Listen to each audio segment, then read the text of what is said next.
درود بر شما. میخوام به کمک این دوربین حرارتی این بورد رو بررسی کنیم. قبل از روشن شدن و بعد از روشن شدن. این برای مانیتور اندروید هست.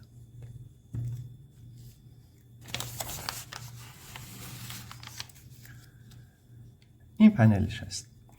این کابل اصلیه. این کابل کلیده.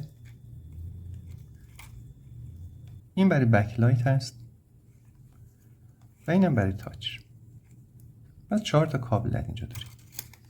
این برای اینکه صفحه‌اش خط نیفته من از کاغذ روغنی استفاده میکنم. خب شما در اینجا CPU رو میبینید، رم هست، رام، حافظه داخلی و eMMC، IC ولتاژ هست، بخش تغذیه، یه سری سلف ها رو ما اینجا داریم.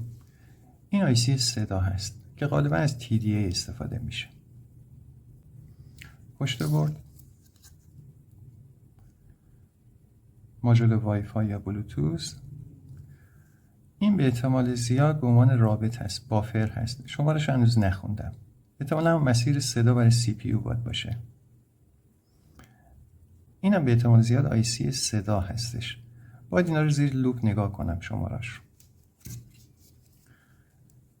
برای تشخیص قطعات کافی شمارش رو سرچ بفرمایید. اطلاعات کاملش رو میاد. خب حالا به کمک دوربین حرارتی. در اینجا دقت بفرمایید. منظورم فعلا ایناست. با این خطا یا ترک هایی که اینجاست.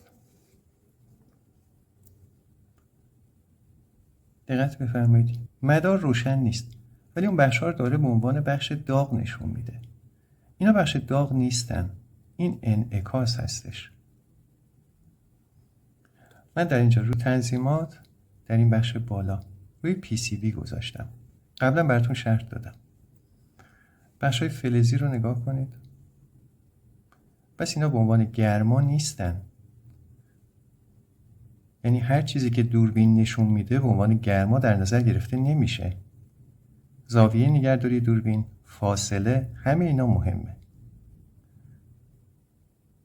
دقت بفرمایید بعضی از چیزها رو داره به عنوان گرما نشون میده که اصلا مدار روشن نیست.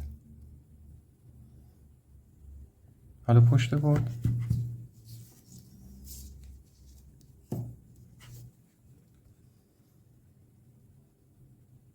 بازم همون حالته.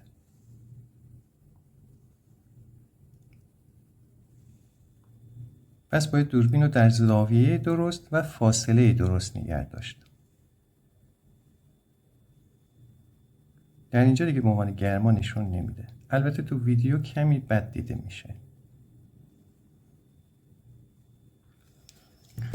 خب قطعات ریزن SMD هم هستن. میخوام مدار رو روشن کنم. CPU داغ میشه. زیاد نمیخوام روشن نگرش دارم. 11.8 ولت رو میخوام وارد کنم.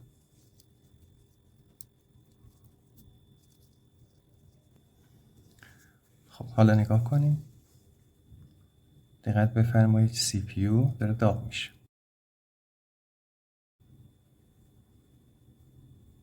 به خوبی مشخص. این بخش در اینجا یک سلف داره داغ میکنه. اینم IC صدا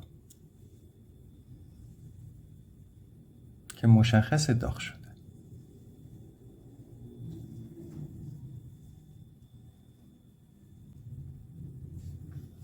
در اینجا این IC داره داغ میشه.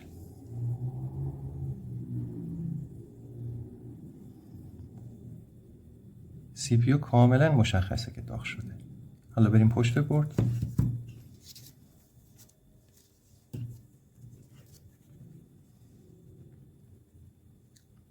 خب این IC بافر داغ شده. اینجا بخشی که CPU قرار میگیره کاملا مشخصه.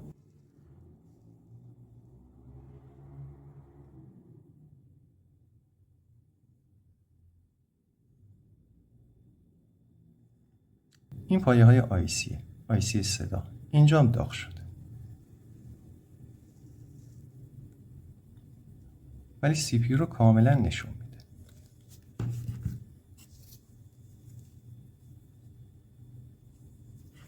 یه بار دیگه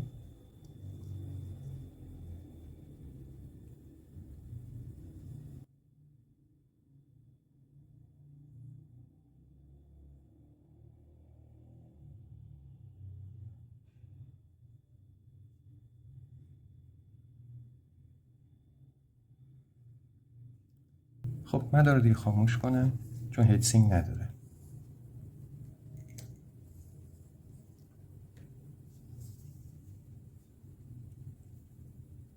خب چندان داغ نشد.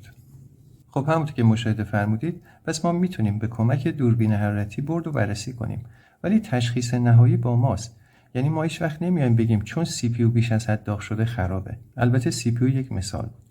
یه مثال دیگه، مثلا بعضی وقتا تو بخش ولتاژ شما میبینید خازن کنار سلف دچار خرابی شده، نشتی پیدا کرده، اون خازن گرم میشه و به کمک دوربین میشه اونو تشخیص داد، ولی الزاماً گرم شدن خازن نشون دهنده خرابی اون نیست. در بسیاری از موارد وقتی آیسی ها یا رگولاتورها دچار اتصال بشن به شدت داغ میشن. دوربین حرارتی خیلی راحت اونا رو تشخیص میده. ولی اگر بخشی قطع شده باشه دیگه اون گرم نمیشه، پس دوربین حرارتی نمیتونه اون تشخیص بده. اینجاست که شما با ولتاژ گیری باید ایراد رو پیدا کنید. ممنونم که این ویدیو رو هم نگاه کردید.